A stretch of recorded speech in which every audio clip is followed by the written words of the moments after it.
Home Studio Start podcast. Hey everyone, welcome back to Home Studio Start. Today, we're taking a deep dive into something that's super important for any musician starting out, setting realistic goals. Right. We all dream of making it big. Yeah. But how do we turn those dreams into an actual plan? That's exactly what we're unpacking today. Talent is awesome, Yeah. but without a solid plan, it's like trying to navigate a city with just a compass, Oh, yeah. but no map. We're going to break down this article, Master Realistic Goals to Boost Your Music Career Now, to create that map, Right. especially for those of us building a music career from our home studios. I love that analogy. So the article starts by talking about understanding your starting point. Right. And I feel like a lot of people just kind of skip this step. Absolutely. It's tempting to jump straight into like recording an album or Right. booking gigs. But the article's point is you got to know where you are right now before figuring out where you want to go. It uses this idea of like skills and experience inventory. Okay, so are you someone who's already been playing live shows for years, or are you just starting to learn your instrument? Makes sense that your goals would be different in those two situations. Exactly. The article actually uses the example of releasing an EP. Okay. If you've got tons of band experience, that might be a realistic next step. Right.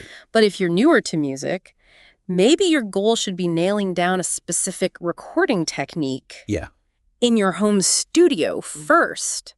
It's about matching your goals to your current level. Totally. And speaking of matching, you also got to match your goals to your resources, right? I mean, equipment money, even just the time you can actually dedicate to music, it's easy to get ahead of yourself, especially when you're really excited about a new project. Oh, absolutely. The article's point is to be brutally honest about what you can handle right now. Yeah. Do you have a decked out studio, or are you working with a more basic setup? Can you afford to hire a mixing engineer, or are you going the DIY route? Right. We've all got to work within our means. I remember when I first started, I thought I could just learn everything about mixing and mastering overnight. Oh, yeah. But it was way more complicated than I expected. I ended up having to save up for a while to get the software I needed. That's a perfect example of why this self-assessment is so key. But it's not just about skills and resources, right? The article also mentions your network. Yeah. Who do you know in the music scene that can help you? Yeah, your network can be a huge asset. I'm thinking about those friends who are always posting their music on social media, or that one friend who knows how to make killer music videos. Exactly. Yeah. Those connections can open doors you didn't even know existed. Right. And the article emphasizes that it's not just about what they can do for you, but what you can offer them. Yeah. Networking goes both ways. Right. It's a give and take. Absolutely. Yeah. Okay, so we figured out our starting point, our skills, resources, and who we know. What's next? Okay. The article dives into defining clear, achievable goals. And those SMART goals everyone talks about? Yeah, SMART goals. It really breaks them down in a way that makes sense, especially for musicians. Yeah, specific, measurable, achievable, relevant, time-bound. I get the concept, but sometimes I feel like those are just buzzwords. I hear you, but the article gives some really solid examples. Instead of saying, I want to get famous, a SMART goal would be something like, I want to gain 5,000 Spotify followers in the next 6 months. Okay. See how that's specific and measurable. Oh, okay, I get it. So instead of I'm going to release an album, it'd be more like I'm going to finish writing 3 new songs by the end of the month. Exactly. And it ties into that whole achievable thing we were talking about earlier. If you're just starting out with your home studio, right, maybe recording a full album isn't realistic right now. Maybe mastering a new mixing technique is a better first step. That makes a lot of sense. Yeah. So we've got these clear, achievable goals, but then how do we actually, do it? That's where the action plan comes in. The article is big on breaking things down into smaller steps. It uses the example of releasing an EP. Oh. First you write the songs, then you record, then you produce mix master. Each of those steps has its own mini steps. Okay, so it's like building a house. You don't just start throwing up walls. Right. You need a blueprint. And that's where timelines come in. The article suggests setting deadlines even for small tasks. If you want to learn a new music production software, instead of just saying, I'm going to learn it, your first step could be, I'm going to watch 3 tutorial videos on EQ by the end of this week. I like that. Having a deadline definitely helps me stay focused. There's so many distractions when you're working from home. Exactly. And speaking of distractions, the article also talks about networking and collaboration. Even for home studio musicians, connecting with others is super important. I totally agree. I mean, just think about online communities like Reddit.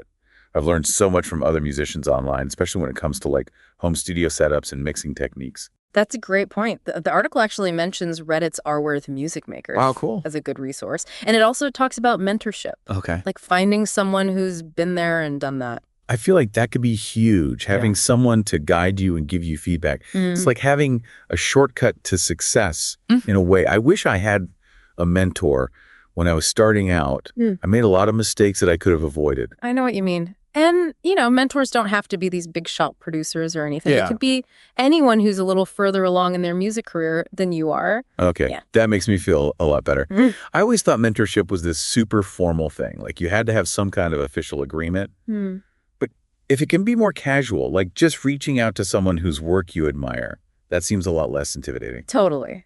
And, mentorship is a two-way street. Yeah. The article mentions that it's about offering value in return, not just expecting someone to hand you all the answers. Makes sense.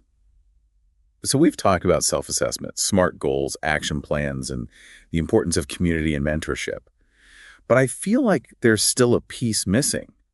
What about when things don't go according to plan? Right. It's like you might have the coolest home studio setup in the world, but at the end of the day, music is a social thing. Yeah. We need to connect with other people, share our work, get feedback. Totally. And the article talks about how finding your tribe, those people who get your music, can make all the difference. It even mentions those online communities like Reddit's R Worth Music Makers as a good starting point. Yeah, those online spaces can be amazing for connecting with other musicians, especially when you're just starting out. You can ask questions, share your music, get feedback. It's like having a built-in support system. And I think it ties into that whole mentorship thing too, right? Yeah. Finding people who can kind of guide you. Oh, absolutely. I was Yeah. just thinking about that. Like, imagine being able to reach out to someone who's already achieved what you're aiming for, whether it's releasing an album, getting signed to a label, or even just building a solid following online. That's where a mentor can be so valuable. And the article stresses that mentors don't have to be these super famous producers or anything. Right. It could be someone who's just a few steps ahead of you on their musical journey. Okay. That makes me feel a lot better. Yeah. I always thought mentorship was this super formal thing, like you had to have some kind of official agreement. Yeah. But if it can be more casual, like just reaching out to someone whose work you admire, that seems a lot less intimidating. Totally. And, mentorship is a two-way street. The article mentions that it's about offering value in return, Right. not just expecting someone to hand you all the answers. Makes sense. Yeah. So we've covered a ton of ground today, from self-assessment and SMART goals to action plans and the power of community and mentorship. Is there anything else for the article that we haven't touched on yet? Well, there's one last thing I wanted to mention. It's this idea of celebrating your wins no matter how big or small. It's easy to get caught up in the hustle and always be focused on the next goal. But the article reminds us to take a moment to appreciate how far we've come. I love that. It's like we're so quick to criticize ourselves and focus on what we haven't achieved yet that we forget to celebrate the things we have accomplished. Exactly. Whether it's finishing a new song, booking a gig, or even just learning a new chord progression, those are all wins worth celebrating. Totally agree.